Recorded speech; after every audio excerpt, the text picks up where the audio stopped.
ప్రపంచంలోనే అత్యంత సున్నితమైన ప్రాంతం ఇజ్రాయెల్ రాజధాని అయిన జెరూసలేం ను మేము ఆక్రమిస్తాం, దాన్ని మా కంట్రోల్లోకి తీసుకుంటాం అని ఒక దేశం బహిరంగంగా ప్రకటిస్తే ఎలా ఉంటుంది? అది నాటో కూటమిలో ఉన్న ఒక పవర్ఫుల్ దేశం. అమెరికాకు మిత్ర దేశమైన టర్కీ ఇలాంటి ప్రకటన చేస్తే పరిస్థితి ఏంటి? ఈ ఒక్క మాట ఇప్పుడు అంతర్జాతీయ రాజకీయాల్లో పెద్ద మంట పెడుతోంది. అసలు టర్కీ జెరూసలేం ను ఎందుకు ఆక్రమించుకోవాలనుకుంటోంది? ఒకప్పుడు ప్రాణ స్నేహితులుగా ఉన్న ఈ రెండు దేశాలు ఇప్పుడు బద్ధ శత్రువులుగా ఎందుకు మారాయి?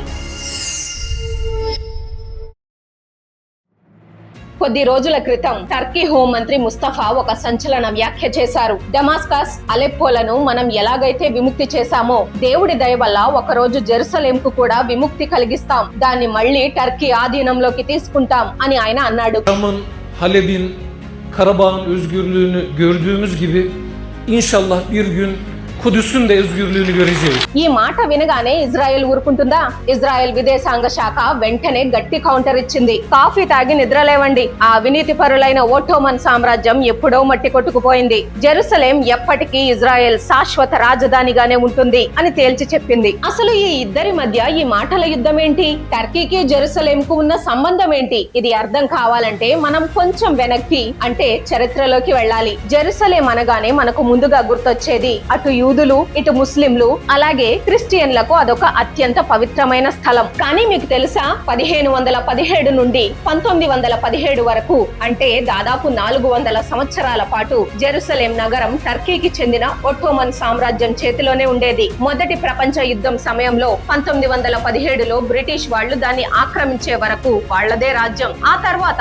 1948లో ఇజ్రాయెల్ దేశం ఏర్పడ్డాక జెరూసలేం రెండు ముక్కలైంది. పశ్చిమ భాగం ఇజ్రాయెల్ చేతిలో, తూర్పు భాగం జోర్డాన్ చేతిలో ఉండేది. మళ్లీ 1967లో జరిగిన 6 రోజుల యుద్ధంలో ఇజ్రాయెల్ ఆ తూర్పు జెరూసలేం ను కూడా లాగేసుకుంది. అయితే ఐక్యరాజ్య సమితి దీన్ని అంగీకరించలేదు. ఆ ప్రాంతాన్ని ఇజ్రాయెల్ ఆక్రమించుకున్న భూమిగానే పరిగణిస్తోంది. ఇదంతా పక్కన పెడితే ఇప్పుడు టర్కీ ప్రధాని రెసెప్ తయ్యిప్ ఎర్డోగన్ పదే పదే ఈ జెరూసలేం టాపిక్ ఎందుకు తెస్తున్నాడు? నిజంగానే టర్కీ సైన్యం ఇజ్రాయెల్ మీదకు యుద్ధానికి వెళ్తుందా అంటే కాదనే చెప్పాలి. ఇక్కడ ఎర్డోగన్ ఆడుతున్నది ఒక పెద్ద పొలిటికల్ మైండ్ గేమ్. తనను తాను ప్రపంచ ముస్లింలందరికీ ఒక రక్షకుడిగా ప్రొజెక్ట్ చేసుకోవాలని ఆయన ఎప్పుడూ ఆరాటపడుతుంటాడు. ఆ పాత ఒట్టోమన్ సామ్రాజ్యపు వైభవాన్ని పదే పదే ప్రజలకు గుర్తు చేస్తూ తన ప్రజల్లో ఒక ఎమోషన్ క్రియేట్ చేయడమే ఆయన అసలు ప్లాన్. అంటే జెరూసలేం ను ఆక్రమిస్తామని వాళ్ళు చేస్తున్నది కేవలం ఒక రాజకీయ ఎత్తుగడ, చారిత్రక సెంటిమెంట్ మాత్రమే తప్ప నిజంగా మిలిటరీని పంపి యుద్ధం చేయడానికి కాదు.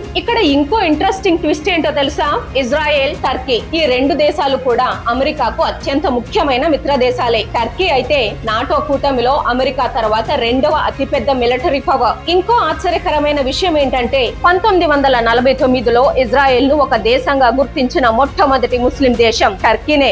ఎన్నో దశాబ్దాల పాటు ఈ రెండు దేశాల మధ్య బలమైన మిలిటరీ మరియు ఇంటెలిజెన్స్ సంబంధాలు ఉండేవి. మరి అలాంటి ఫ్రెండ్స్ ఇప్పుడు ఎందుకు బద్ధ శత్రువులయ్యారు? దానికి కారణం ఇటీవల గాజాలో జరుగుతున్న యుద్ధం. ఈ యుద్ధం మొదలయ్యాక టర్కీ ప్రెసిడెంట్ ఎర్డోగన్ ఇజ్రాయెల్ ప్రధాని నెతన్యాహును ఏకంగా నరహంతకుడైన హిట్లర్ తో పోల్చాడు. ఇజ్రాయెల్ యుద్ధ నేరాలకు పాల్పడుతోందని ఆరోపిస్తూ వాళ్లతో ట్రేడ్ మొత్తం బ్యాన్ చేశాడు. విమానాలను ఆపేశాడు. అంతర్జాతీయ కోర్టులు ఇజ్రాయెల్ నాయకులను అరెస్టు చేయాలని బహిరంగంగా డిమాండ్ చేస్తున్నాడు. పైగా హమాస్ లీడర్లకు తన దేశంలో ఆశ్రయం కూడా ఇస్తున్నాడు. సో ఫైనల్ గా చెప్పాలంటే టర్కీ వెళ్లి జెరూసలేం ను ఆక్రమించడం అనేది ప్రాక్టికల్ గా ఇప్పట్లో జరిగే పని కాదు. కానీ ఒకప్పటి మిత్రులైన ఈ రెండు దేశాల మధ్య దశాబ్దాల కాలంలో ఎన్నడూ లేనంతగా ఇప్పుడు శత్రుత్వం పెరిగిపోయింది. రాజకీయాల కోసం చరిత్రను వాడుకుంటూ టర్కీ చేస్తున్న ఈ మైండ్ గేమ్ కరెక్టేనా?